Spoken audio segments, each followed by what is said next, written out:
What's up? Big Herc 916. Positivity, motivation, never settle for average. You know how we do it over here. Go to bigherc916.com, pick up some merch, grab your original piece of art or my autobiography or a bar of soap and wash your ass, because there's no need to walk around smelling funky. You know, I don't talk about prison a lot on this channel because this is more about motivation and inspiration, but there are some life lessons that I could share on this channel about prison, I think, that are relevant.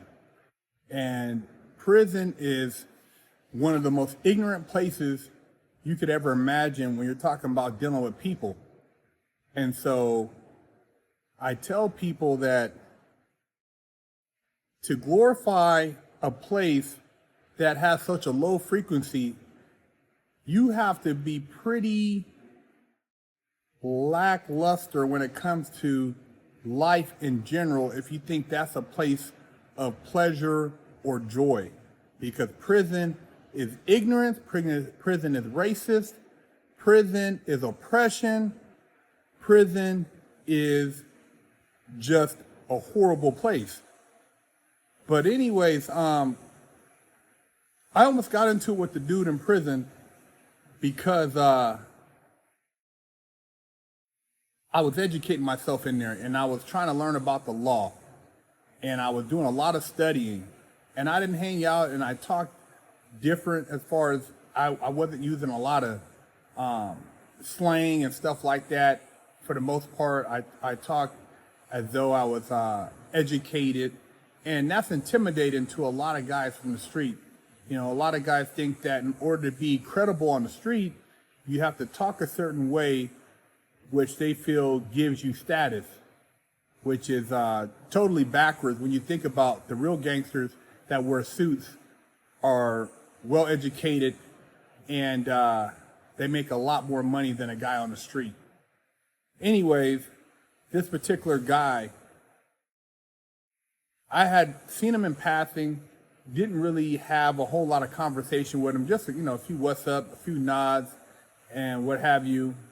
But he was in the same unit as I was, and he used to hang out in a yard a lot. He would hang out on the yard with his homies, kind of like, you know, I guess he would hang out in the projects on the street, you know, kicking it, telling stories, looking for shit to get into. Just one of those type of dudes, man, who wasn't really rehabilitating himself at all. When he got out, he was looking to get another sack. He had made a few connections. He was going to get back out there and sell dope. Anyways, he seen me coming from the law library, and he had seen me come from the law library multiple times with my book bag. And so he asked me one day, he's like, "Hey man, what are you doing in the law library?" I said, "I'm studying, man. I'm studying the law, working on my habeas corpus, seeing if I can get out early. So maybe there's a law or something that will allow me to get out earlier, which, you know, sooner than later." And he said, "What are you in here for?" I said, "Bank robbery." He said, "Did you have a note?" I said, "No, I had a gun." He said, "Oh." He said, "Did you do it?" I said, "Yeah." He said, "Well, why don't you do your time?" I said, "Why don't you do your time?" And we had an old standoff.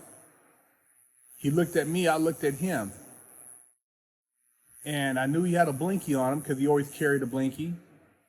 And I didn't have a blinky on me at this time, but I knew how to neutralize somebody in 5 seconds. There's a couple moves I know that could basically break a person down. I ain't got time to play no games. And I knew that this guy could be a problem because his level of mental comprehension was very low, and it was borderline animalistic. So I had to deal with him as though I was dealing with an animal.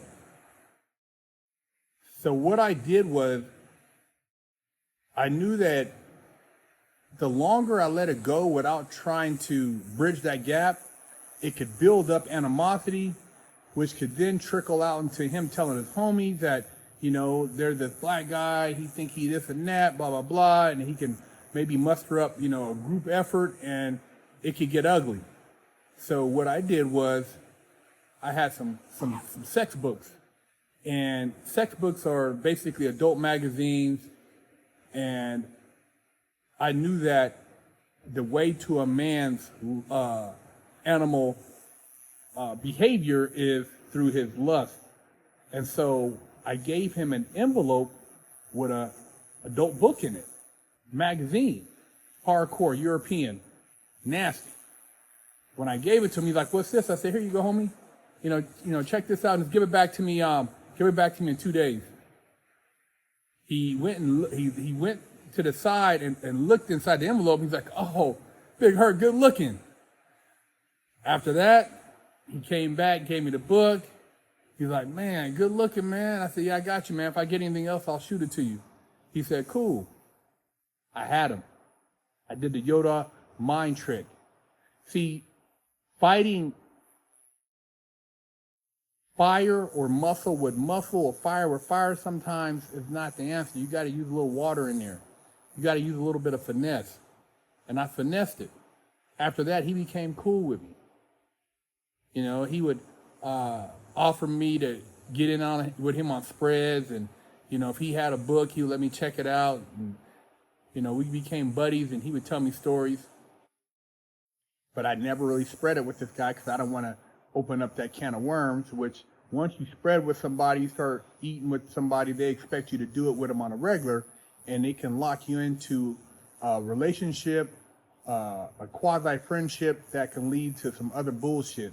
So I never really spread it with anybody in prison unless they were really a friend of mine that I felt that I had a connection with. But this guy would, get comfortable, tell me stories.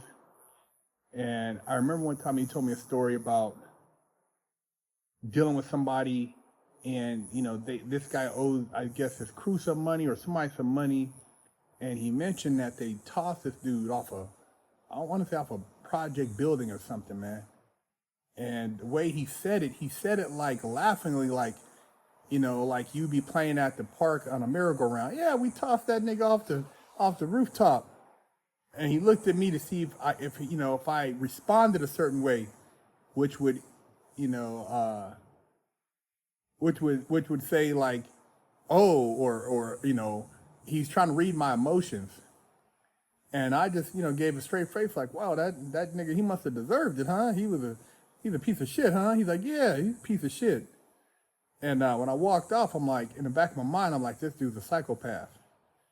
He's not wrapped too tight, and I can see him doing some other shit on the street, which I can only imagine what he's gotten away with.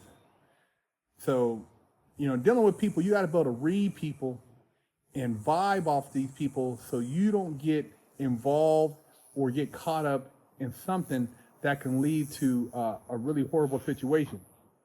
And I see it all the time, stories about people getting caught up and doing stupid shit, just really heinous shit. And it all relates back to a person's consciousness and what frequency they're on. And so I to this day stay away from people who are low functioning, low frequency individuals. I ain't got time for it, and I'm not about to get caught up in a situation where I got to do something to somebody that can compromise my well-being. I'll think before I turn around and allow myself to get pulled into some bullshit. But this is the type of people you have in prison. Very just dirtball, grimy, guys you wouldn't want back on the street in your neighborhood. There's good people too. I met a couple good guys, and I got friends right to this day that I met in prison. White guys, black guys, Asian guys that I still connect with, but there are some low frequency, barbaric people that you have to be careful not to get caught up with. Positivity, motivation, watch your friends, man. Be careful who you decide to bust a spread with. Big Herc 916. Officially, I only got one real spanking my entire life. My mom did the best a 14-year-old could do, raising me with love and instilling values that will last a lifetime. I was a straight A student and lived to make her happy. So how did I go astray? A horrible stepdad that stole my self-worth and invoked fear turned me into a person that I struggled to overcome. From skateboarding to selling drugs, gang banging in juvenile hall, I got caught the same way many young promising men get caught up. I struggled to find my identity, getting mixed up in shootouts, crime, and the adult entertainment industry. This roller coaster continued as I juggled college, hustling, and Hollywood, eventually catching a federal bank robbery case. I found redemption in prison while serving a 120-month federal sentence and came out a man on a mission. I became a social media influencer with over 500 million views on YouTube and a life coach mentoring people all over the world. This is my journey against all odds.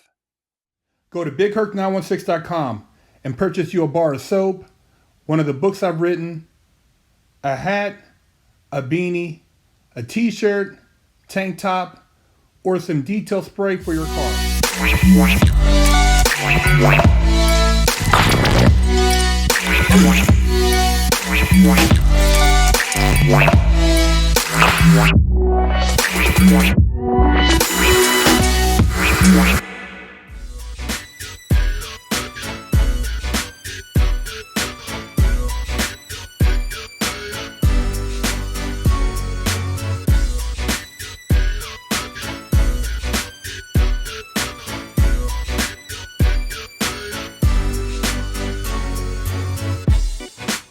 Lockdown's over. Get your yard time in. Exclusively at FreshOutSeries.com. Stop walking around with a crusty butt, smelly ball sack, and a funky hoo-ha. Big Herc said wash that ass. Pick you up a t-shirt at FreshOutSeries.com.